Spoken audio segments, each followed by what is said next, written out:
See, breaking news, as we are literally starting to record, Dane Scarlett has been recalled by Tottenham. Ooh, I did wonder what was going to happen there, so that's interesting. Obviously, we've got Bradshaw in now. Harris has looked back to himself the last few weeks. Interesting. Should we start this then? Start a brand new podcast? Let's kick it off. Sting. The big man with a big goal on the big occasion. Well, best place to start is to just introduce ourselves and say this is obviously a podcast about Oxford United. It's called You Are My Oxford. Why are we doing it? Well, Dan and I met, about 20, 25 years ago at work and bonded over Oxford United. And then since then have been chatting shit about Oxford United for that whole period of time, whether it be in a car journey, whether it be over a beer at drinks or at work in the early days. And we thought rather than just talk shit between ourselves, we'd share it with you guys. So welcome to You Are My Oxford. We're going to mix it up a little bit though, Matt, aren't we? Because some weeks we're just going to do it this format, me and you chatting shit. Other weeks we've got some special guests lined up. So people from Oxford United's past, we're going to be talking to them. Look out for some really nice, interesting names. That's it. What we're not going to do though is talk too heavily about tactics. But just one thing I was thinking about, Dan, if we were to compare ourselves, just to give listeners a bit of an idea, if we were to compare ourselves to a previous kind of Oxford United striking duo, who would it be? And not necessarily, it doesn't have to be from kind of the same era. So you could have, John Byrne with Harris. You could have John Durnin with Paul Moody. Maybe Martin Foyle and Dean Saunders, maybe. Me, the intelligent striker, dropping deep, taking all the glory and smacking the chances in. What about David Rush and John Durnin? Different eras again, but can you imagine? I'd like to see that online, by the way. I would pay good money for that. All right, should we get cracking? All right, then. So in this section, we are going to be talking about all the games that have happened since our last episode. So, this is our very first episode. Matt, you're going to take us back to 1893, a disappointing 2-1 reverse against, I can't remember what it's called, Cowley Barracks. Yeah, I mean, we've got a lot to cover. Let's do it in chronological order. Let's start with that game. No, we're not going to do that. What should we chat about first? Des, it's got to be Des, right? How are you feeling about Des? Well, listen, it's not even been a month, which is mad. And I think when we first heard the news, both of us were hugely disappointed, to say the least. There were a few expletives there. But we could never have kind of seen what was going to happen over the next kind of 3 or 4 weeks in that Christmas period. So now we're both, in a really happy place and, Gary Rowett's Yellow Army and all that kind of stuff. But if you just take me back to that moment when Des left, I'm not going to lie, I was absolutely gutted. For once, we're all football fans, and for once the stars aligned where that kind of local boy came to his club, took them up, and everything was seemingly rosy. Obviously, if you went to QPR away and, a few of those other games, you'll realise it wasn't rosy at all. But he'd taken us up and we just, from my perspective, wanted to give him a fair crack at it. And almost when I heard the Des news, I almost felt I lost a part of the club. Like it wasn't the kind of thing that we tended to do. But 3 weeks on, and I'm like, Gary Rowett's Yellow Army. So, kind of what do I know? And hats off, I guess, to the powers that be with the benefit of hindsight. But I don't know what you think, Dan. I think it kind of helps that Gary Rowett's quite a likeable fella. Everything, when you hear Gary Rowett speak, he just comes across as a decent bloke. And obviously the results have been spectacular. I mean, what is it, 4 wins and 2 draws at the time of us speaking. I mean, that's just absolutely bloody amazing. I mean, I really wanted it to work out for Des. I think everyone did, right? It's lovely having that local lad. It was lovely what happened at Wembley. But as the results got worse and worse and worse, there was just a little bit of me that was starting to think, and this is probably a hot take, but was he just lucky? Did he get really lucky between April and September where our results just were great? Did we get lucky at Wembley? Was it just that Bolton didn't show up? I'm just throwing it out there. I really wanted it to work out for him. I was absolutely devastated when we sacked him, but it has kind of worked out all right at the moment. You know Touch what? wood. It's funny you say that. I wonder what Des is thinking now. I wonder also if he's learned a lot now looking back from that kind of month period where things weren't going right, and now we can take a step back and go, he didn't get it right. Was he a bit rabbit in the headlights? The team lost their confidence and lost their way during that period, and now you can see, all sorts of players across the team who've just found their confidence again, and almost they've been given a simple job to do on the pitch, and they're just executing that. So I'd love to know what kind of is going through Des's mind now. And I hope he can look back on the year and a bit and just be really happy about what he achieved. And I hope that he gets a really good job soon, because the guy deserves it. I absolutely. When you, even though he's only with us for a year, he ranks right up there for me for just giving me that day at Wembley in when was it, May? I think he did make a lot of us fall back in love with the team again. We'd had quite a few years of kind of stagnation, and then the end of the Robinson era, and then what's his face buggering off to Bristol City, and it's all just getting a little bit kind of depressing. And then when he came in, obviously it was really difficult for him at first. With I just felt so sorry for him. Moving to not a new country, but having been away for so long, and then he didn't have any support at all. And then for him to turn it around the way he did, and for him to get the people in around him that he wanted, and then to have that incredible day at Wembley, and then to have this amazing start to the season. And, after that Norwich game, I genuinely was convinced we were never going to lose a game ever again, that we just got this incredible guy that was going to lead us to beyond the Premier League into this kind of new Super League. We were going to be one of the first members of the Super League breaking away. I mean, the start of this season was just. It was almost too good, wasn't it? It was beyond our wildest dreams. And like you say, we weren't even talking about playoffs. We were talking about automatic. Maybe got a bit ahead of ourselves. Yeah. But should we speak about Gary Rowett's Yellow Army? Gary Pragmat, I'm calling him. Gary Pragmat. Because is it fair to call him just Pragmatic Gary? I mean, I don't think so. I think he's Praggers. I think he's come with this reputation, and a lot of people, keep going with it. But I must admit, I've seen a few examples in games. What if you think about the first game when we were 3-0 up and didn't quite shut up shop, and even when we, on Saturday against Blackburn, towards the end, Vaulk was still putting in his long throw. People were still pushing up for corners. I don't think we're completely look for a goal and then. No. And then go completely tight. And I don't think, he'll always go for a draw. But I think what I'd see, the team just seem to know their roles within the team so much better than before. So maybe that's where the pragmatic, kind of side comes. I don't feel fully qualified to comment either, because I haven't been to that many games. I've been to 2 of his games. I went to Preston away, which was that was quite pragmatic, to be fair. Definitely... See, I wasn't at that. I've been at every home game, and then I wasn't at Millwall due to a dash to A&E with my daughter. That's a whole other story and podcast. So I didn't manage to go to Millwall. I didn't manage to go to Preston. I've been to all the home games, which have been fantastic. And each one in some ways has got better and better.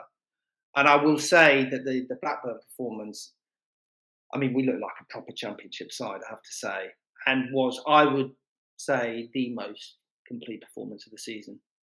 And the raw when that goal went in was fantastic. Absolutely loved it. Where were you? You were behind the goal, but did you get behind the goal, right on the edge? So where Cam came in and slid towards after he thumped it into the top corner. I was right in the corner there, so it was absolutely loved it. So I had a wonderful view of the actual strike, and then a great view of the celebration as well, which just made it. But I don't think I've celebrated the goal more all season actually than that. It was just fantastic. What a thumper! And it was as well, I have to say, a great atmosphere in the ground as well. I'm right behind the goal, and the noise, and I'm going to say something else controversial. I quite like the drummer we've got going on at the moment. Yeah, it was definitely something I thought we should discuss at some point. But you're a fan. Early. Yeah. I like a drummer. I've always been envious. Like when clubs like Aldershot or Portsmouth come to town, and they've got a great drummer, it just kind of keeps the rhythm going and keeps the noise. I'm in favour. Yeah, no, fair. I mean, I've not got a strong view either way. But does it feel a bit like you're generating a false atmosphere? I don't know. No, I'm keeping an open mind.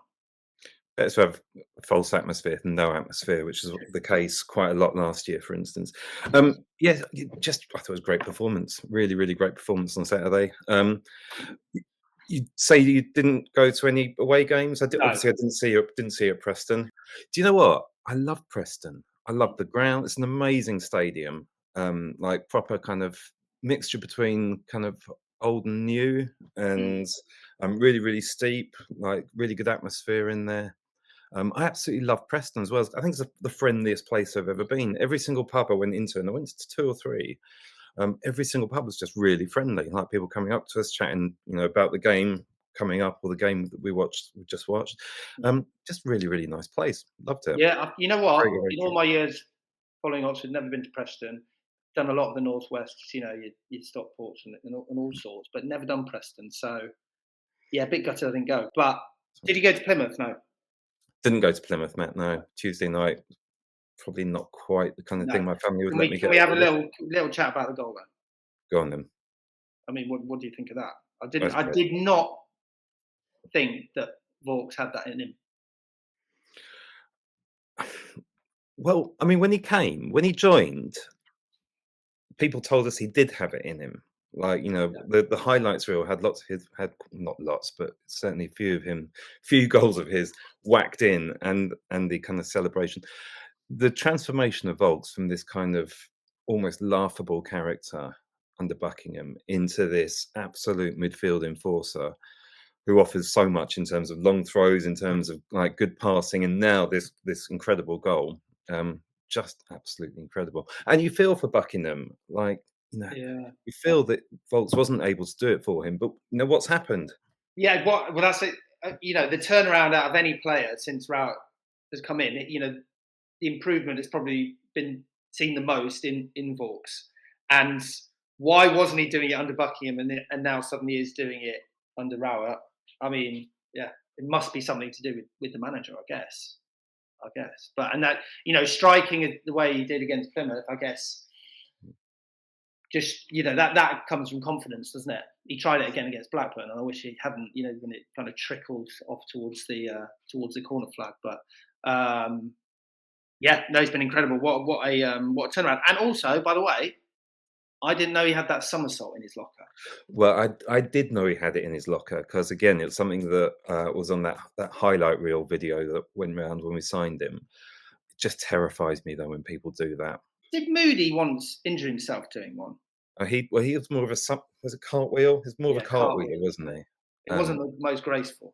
No, it wasn't the best. Which Oxford players down the years have somersaulted? So I've been thinking about this. I've come up with 2 that I seem to recall doing it, but I haven't got any video evidence whatsoever that they did do it. This could just be my memory playing tricks. Manny Omoyinmi. I'm sure he did it. But he didn't score very often, but I'm sure when he did, there was a flip. I'm sure. Yeah. The other one I seem to vaguely remember doing it is Paul Powell. Maybe.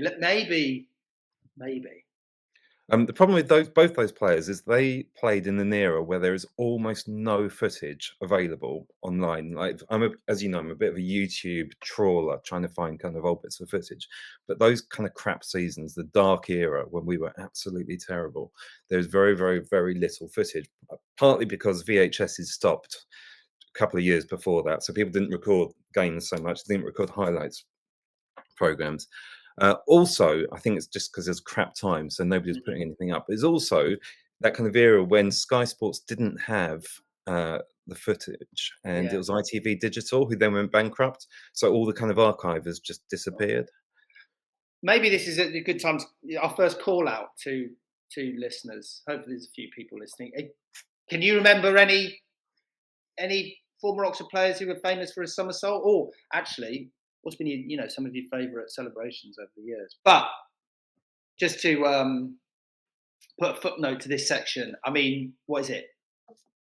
14 points from 6 games, are we? Yeah. Under Rowett. I mean, Championship form. It's been crazy. It's been crazy, and I never thought I'd be this happy. Kind of 3 or 4 weeks after Des's, ultimate sacking. So yeah, fair play to Gary Rowett, and just so super impressed with not only the performances, but when you hear him, before matches, when you hear him straight after games, you're like, it's one of them where you go, oh, he knows what he's talking about. Do you know what I mean? Do you know who he reminds me of in a funny kind of way? Alex Stewart, the former England cricketer, who really kind of professional, really kind of straight speaking, honest, like really kind of everything about him was just kind of impressive. You wouldn't ever take the piss with him ever. Yeah. But he's also really likable as well. Yeah. He's almost like a proper professional, isn't he? He's not winging it. He's got a plan. If he was in charge of this podcast, it'd be in a lot better shape than it is now. I'll tell you that. You are my Oxford. Theo's Stat Corner.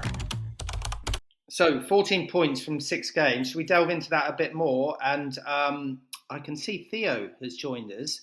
And for anyone listening or viewing this, do you want to tell us a bit more about Theo? Because he is going to be our stat man going forward. I think I speak for him here. He loves the stat.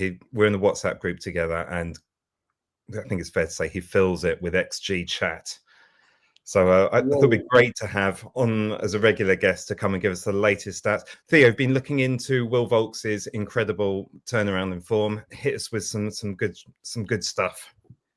Yeah, I mean, just kind of looking into slightly the different role, partly that he's been asked to do under Des, and now moving into Rowett. And one interesting thing that kind of came out, that considering how derived he was for the first part of the season for giving the ball away in kind of quite desperate situations, is that his actual passing accuracy hasn't changed at all under Rowett compared to the rest of the season.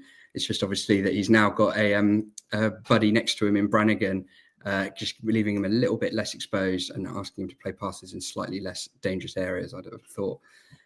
So it's not necessarily that his passing has improved or got any better. It's maybe the circumstances and the pragmatic style that Rowett's asking the team to play. What was his XG earlier on in the season for the opposition? Because most of his passes seem to set opposition strikers clean throw and goal. Yeah, I mean, exactly. The Coventry one in particular would have been close to 1. He does love putting a pass in a tricky kind of area, though. I think he just plays with his back to the rest of the pitch quite a lot. I've kind of noticed, but listen. Yeah, I think he was, especially the way we were playing with Des, he was expected to get the ball off defenders and turn and give it to the fullback or try and get it to one of the 2-10s that Des liked to play. And it's a difficult job to do, especially against Championship press. And he was struggling with it, and he kept giving the ball away in very dangerous situations. But yeah, and now he's got Brannigan next to him. He's either got something he can just drop it onto Cam, and Cameron can be looking forward, or he's just generally in a kind of slightly more defensive shape, meaning that he's less likely to give it away. What else has he kind of been good at or improved at in recent weeks? Well, I think it's more that we're just playing towards his strengths. If you look at him over the course of this season in the Championship against other Championship midfielders, he's in the kind of top 10% for aerial duels won and top 20% for defensive duels won. So we're with this kind of slightly more direct style that we've got under Rowett, they're just potentially playing towards his strengths more, rather than that kind of asking him to recycle the ball, have players running at him, which would happen quite a lot, especially in the bad run, and also break the lines with passes through to our 2-10s that we used to have under Des. Not particularly his strengths, whereas now he can win the ball in the air, win the ball back, and just simple passes to Cameron or whoever is near him. Just a quick question. We're obviously using his long throw a whole lot more now. Do long throws count towards assists and so on? They count towards all the expected assist and chance creation stats. However, interestingly, he was getting a higher XA per game under Des than he has been under Rowett. I think a lot of that probably is because he was taking corners at the start of the season, whereas he obviously isn't anymore. But the long throw is yet to have any real impact on his expected assist statistics. he had one, didn't he? Didn't we score from a long throw? Was it West Brom where Dane Scarlett nodded in? Yeah, flick on and then little header, wasn't it? So he doesn't get it because it was flicked on. Well, I think that goes into, that was a Des era. So I think but he doesn't get an assist actually, no. So he wouldn't have counted towards the expected assist, but chance creation he would have got.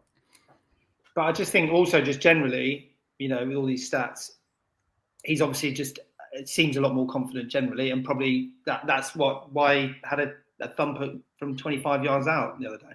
I think he's just more, as all of these things that I've said just point towards the fact he's more in his comfort zone. He played next to Barry Bannon at Sheffield Wednesday. He's playing in that one, as we've said, is really difficult. And he was struggling with it. I've got one last question to chuck to you in the stats kitchen. He's obviously also a brilliant bloke. Whenever you see him on the socials from the club, he just comes across as the nicest guy in the world. Is there a stat for that, for being a good bloke, XGB or something? XGB, we can create one, start to decide what metrics go into it. But again, it points towards, I guess, why we signed him. And he's got a wealth of championship experience, and his activity on social media obviously puts the club in a good light, and we're under more spotlight than we have been before. Just a shame that he wasn't quite suited to that role that he was signed to do under Des. Theo, thank you very much. You can come again if that's all right. I'd love to. Can we start the stats kitchen? Stats kitchen, yeah, I'll make sure I'm always in the same spot. The big man with a big goal on the big occasion. So we're in the middle of the transfer window, Matt. Absolute heap of signings, and as we just heard, Dane Scarlett has left the club. Let's talk about those that come in first of all. Let's start with Ole. What do you reckon? Well, can I just clarify something? How much did he cost? Well, I mean, we think it's over $1 million. That's the rumor. Okay, so I mean, first things first. That not worries me, but I've got questions about that. Mm-hmm. Yeah, fair. Also, I'm just thinking if we've broken our transfer record, which sounds like we have. You want him to be the best thing ever. And then I'm like, well, he's not even made the bench against Blackburn. And so you do just go, and when I heard Gary Rowett speaking about him, he was like, yeah, I've seen videos of him, and yeah, the guys have shown me, and yeah, seems to be a good addition, to add to what we've got. Didn't fill me with confidence.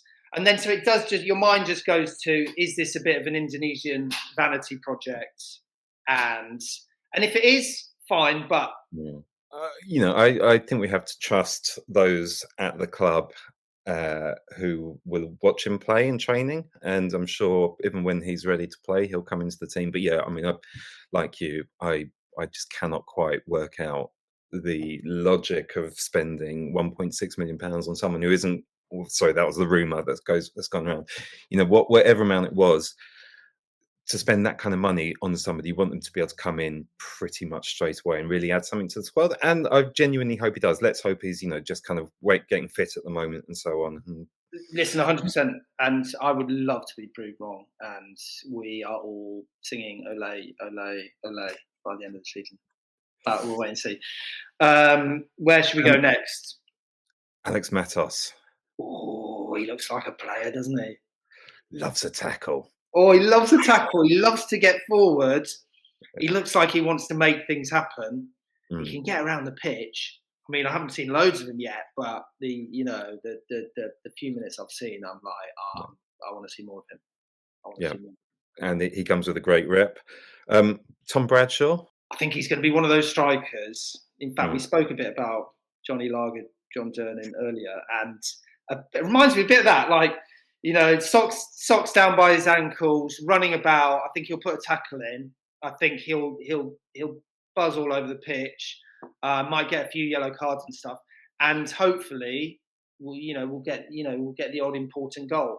It's going to be interesting, over the next few months as Rowett he obviously wants to put his mark on his team, and this is a signing of a striker who he's worked with at Millwall, who's got goals for him at Millwall. Whether, in Rowett's mind, he's going, Bradshaw's going to be my number 9, for the back half of the season. Or if it is, very much we can't give all the workload to Harris, and between Bradshaw and Harris, they'll mix it up. Be interesting to see what happens there. we're delving a little bit into kind of statistics and formational type chat here. I want to say he is the most hipster looking striker or hipster looking footballer I think we've ever had. I mean, he's beautifully groomed, Matt. Something I know that you very probably nicely might- coiffured. and also I'm going to say the most cheerful person I've ever seen as well. The 2 interviews I've seen with him so far, he couldn't be happier. Yeah. Looks like the happiest man in the world to be Which here. is a bit different to John Durnin. I get it. Yeah, when you compared him to John Donne, I was like, yeah, I'm not exactly. No, sure. just the running about on the pitch. I was, socks down. All like action. that Yeah, kind of stuff. yeah. Good shout. Good shout. Mikhail Helik. I haven't tried his first name yet. I'm just going Helik. Loves a header. Oh. I mean, one thing I'll say is Mm. coming in centre back when you pretty much Mm. have not met any of your teammates is not an easy task. And I thought there were a few moments at Blackburn where that just showed slightly. I think there was a couple where he just tugged his shirt and he was slightly out of place. But he's a pro's pro, that man, isn't he? Loves a header, and I think over time he's going to be a rock. Can you imagine what it must be like though, walking into the team for the first time? Like, it's hard enough when you're playing 5-a-side and you don't know anyone, but to go into like a professional match with 11 people, you probably don't know. I mean, surely he didn't know everyone's name on Saturday. All right, mate. Yeah, mate. Mate. Yeah. Yeah. But I mean, just a quick chat on this. If everyone's fit, what do you go? Do you go Moore and Helik centre back and Kieran Brown left back, or how do you work it? And if I was listening to another podcast this morning, the Manor podcast, and they were discussing this very thing as well. Oh, were they? Yeah. Yeah, I mean, I don't like Brown at left back. I'm not going to lie, but he's undroppable. I mean, so Brown for me has been our player of the season so far. Yeah, without doubt. I think to move him to left back would be a waste. I don't think he offers anything near as much going forward as Greg Lee does. So yeah, are Moore and Helik too similar? You're dropping more.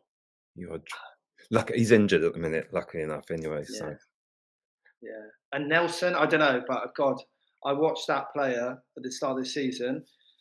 I tapped my daughter and I said, "See that bloke over there? You're watching a future England centre back." So spoil.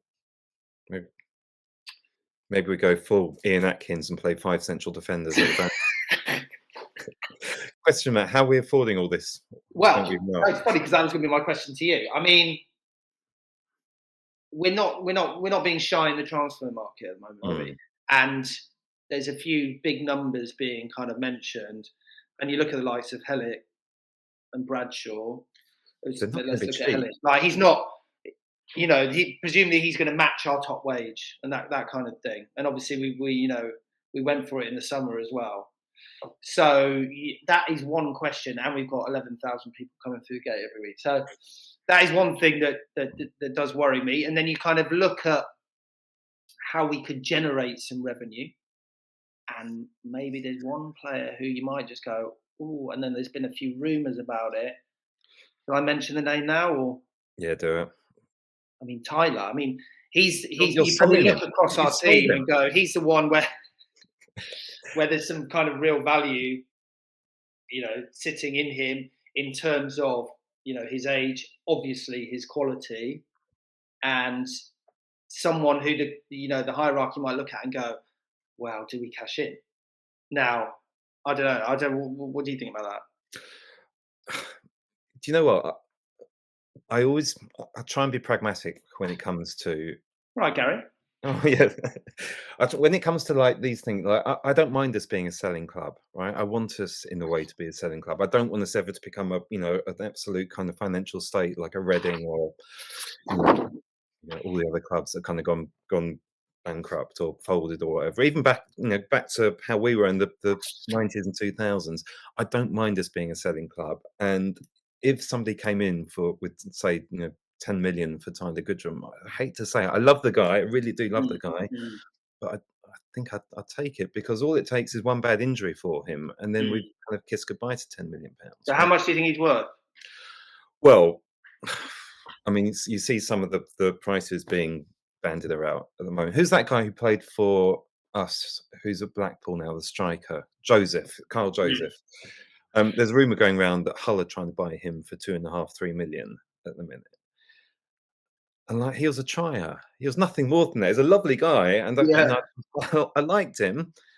But if he's worth 3 million from Blackpool, who are a division below us, you've got to double that at least for Tyler, right? At least. So, I mean, somewhere between 6 and 10 million. But I don't understand modern football finances at all, Matt, and I don't think we'll ever find out what we do sell him for, because every bit of business we seem to do is undisclosed. Yeah. So, if somebody came in with somewhere between 6 and 10 million, I hate to say it, I love Tyler, and I really do love him, and I'd love to see him play for us forevermore. But I think I'd take it, to be absolutely honest, if it keeps us afloat. And I do think with all these signings that we've made, and there's this rumour of the other guy coming in from Hull as well, the winger. Maybe we're just doing our business before we sell him. Yeah, maybe. Better way to do it. You know what I mean? So, totally, and we did look good with 2 quick wingers. I mean, Dembele looks great. And actually, watching the highlights back, Dembele had the even better game than I even thought in many ways. You are my Oxford hot take. So one thing we want to do with the You Are My Oxford podcast is have a few regular segments, and one of those is going to be our weekly hot take. So we're going to have a regular section where you, the listener, can come on and voice a take on something. It could be anything from, I don't know, the pies outside the game to the colour of the shirt that we wear to, your all-time favourite Oxford player, whatever it could be. I'm just thinking, but it's going to be our regular hot take. Yeah. So one thing I spotted last week, actually, on Blue Sky, which is my new social media. Andy from the Oxblogger podcast did a really interesting post in which he said something that's just been kind of gnawing away at me for years and years and years, which is that he thinks the U's is an absolutely terrible nickname. And it's always bothered me as well. So I asked him to send in a little rant telling us why he hates the U's. Here we go. Okay, so here's my Oxford United hot take. The U's is a really, really shit nickname. It's really, really boring.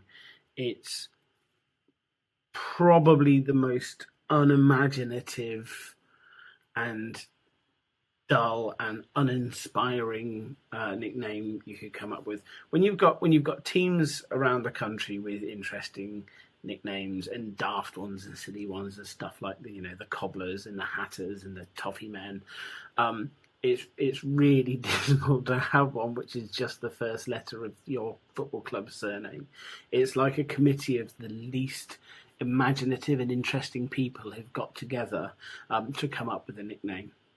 It really bothers me that it's the same as Cambridge United's as well, because people make those associations between Oxford United and Cambridge United, which obviously don't exist. And it really annoys me. It doesn't have any connection to the city of Oxford. There's so many things that we could affiliate ourselves with through the nickname, whether it's kind of the Rover plant or the old when it was building Morris cars or whatever. There's so many aspects of the city that we could associate it with, the club with, and we've just got the U's. It's boring, it's unimaginative, and obviously loads of people always get it wrong as well and call us the O's, which is Leyton Orient's nickname, which by the way makes them sound like a breakfast cereal, which is probably even worse. But yeah, anyway, it needs to be related to Oxford City, the nickname. It shouldn't be related to the university. It should be related to the people of Oxford, but anything other than the U's would be good. As far as I'm concerned, that's motion past. It is a crap nickname. Isn't it funny how, someone says something and you go, that's exactly what happens to me. The Cambridge link always crops up with the U's, and people always say, oh, it's the O's, isn't it? No, that's Leyton Orient. That's so funny. I have those conversations over and over again. A couple of times I've had people say to me, the U's, like the goat, EWE. I thought you're an ox.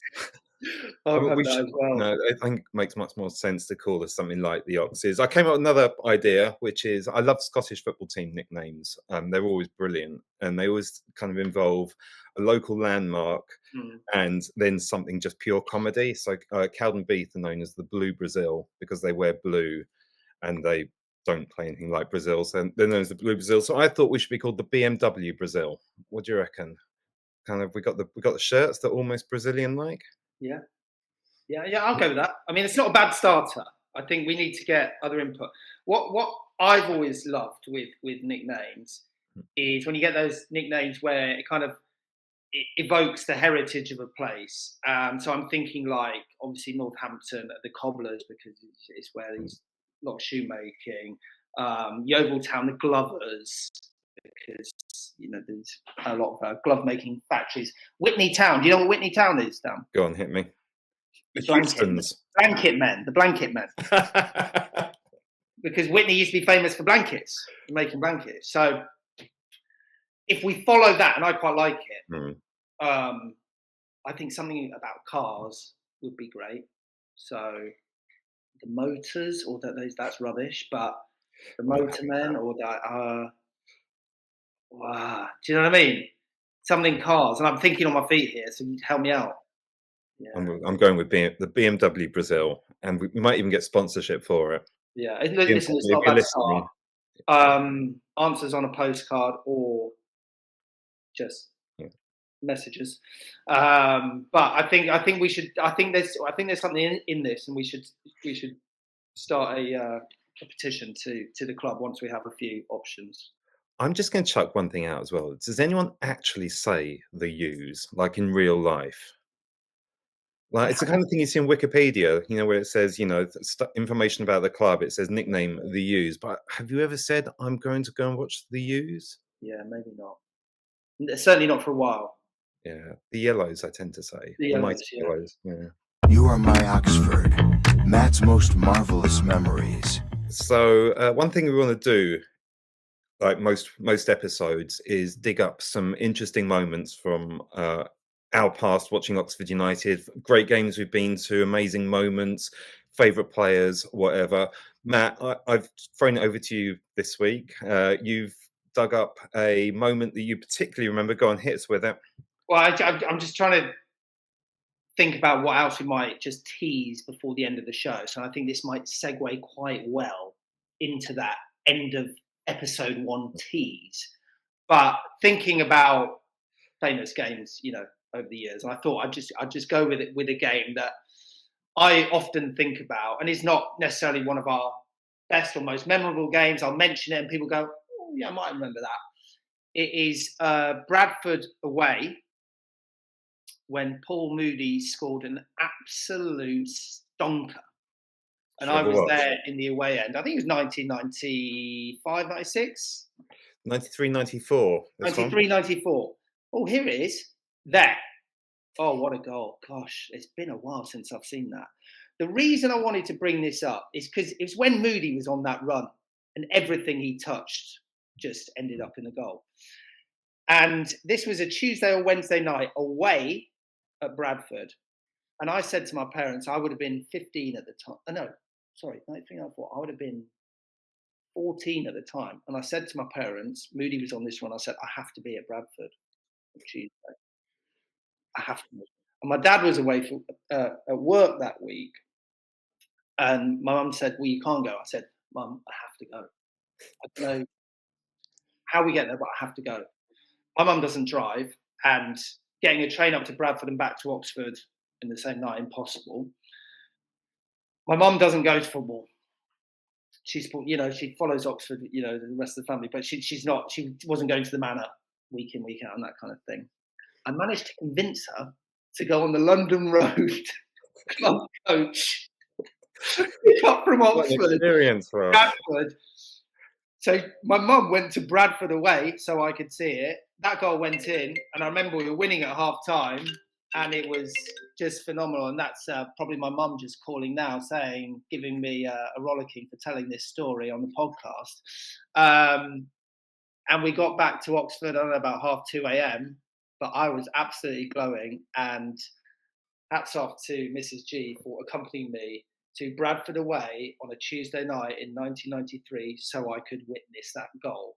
And it was, Dan, during that period where everything Moody touched turned to gold.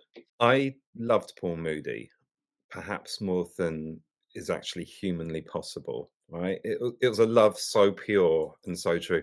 To understand Moody at that time, for those who don't remember him playing, we had been a long time without a decent striker. After we'd sold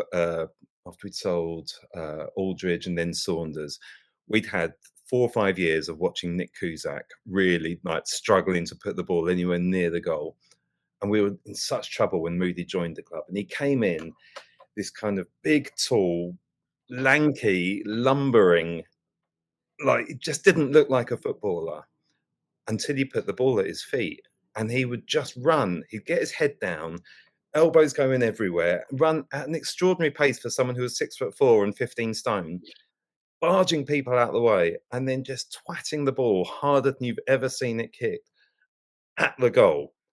And normally, like the keeper just wouldn't even be able to see it as it kind of whistled past him. And there was a spell where he was just literally unstoppable. Just an absolutely incredible player.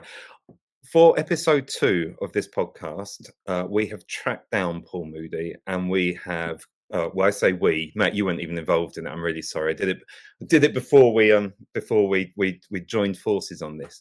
I've tracked down Paul Moody and I've had a chat with him. And I must admit, I fanboy him quite a lot through it. So it's slightly embarrassing at times because I'm literally talking to this man who I loved. But he was just an astonishing player. He's got a really interesting story to tell about that amazing run, how he was feeling, the mental problems. He doesn't mind us talking about it. He went through some real personal difficulties at the time, which resulted in total loss of form. He talks about refinding his form, and then a certain player coming in who he clearly didn't like very much. It's a really, really interesting chat, and that's going to be our episode 2. I mean, what a player! You've teed it up perfectly. What an enigma! What a just like. It was an incredible moment in time, and you've said it just there, Dan. But the guy, he was so unassuming, but get the ball at his feet, and he could just do amazing, wonderful things. So, I've heard that interview. I'm lucky enough to be the first person to hear that interview, and you do not want to miss it. If you're part Oxford United fan, a big fan, if you watch Paul Moody or not, it's such an engrossing, kind of in-depth, revealing interview that goes to all different places. It's Ep 2 tease, and we are doing this podcast also as a vodcast. So obviously, when I'm doing the chat with Paul Moody, we are watching a lot of goals I've managed to dig up from YouTube together. So if you do want to have a watch of our podcast and future podcasts, they're also going to be available on YouTube. So do take a look there. It's You Are My Oxford on YouTube. We'll send it all out on our socials. Matt, you're doing the socials, I think. Is that right? Oh yeah, we need to. We're looking for a social media manager at the moment. But you're right, it might well be me. But yeah, thank you for joining us to the very first You Are My Oxford podcast. It's been a lot of fun, Dan. Enjoyed it. Should we do it again sometime? Yeah, why not? A couple of weeks. Cheers, mate. See ya. The big man with a big goal on the big occasion.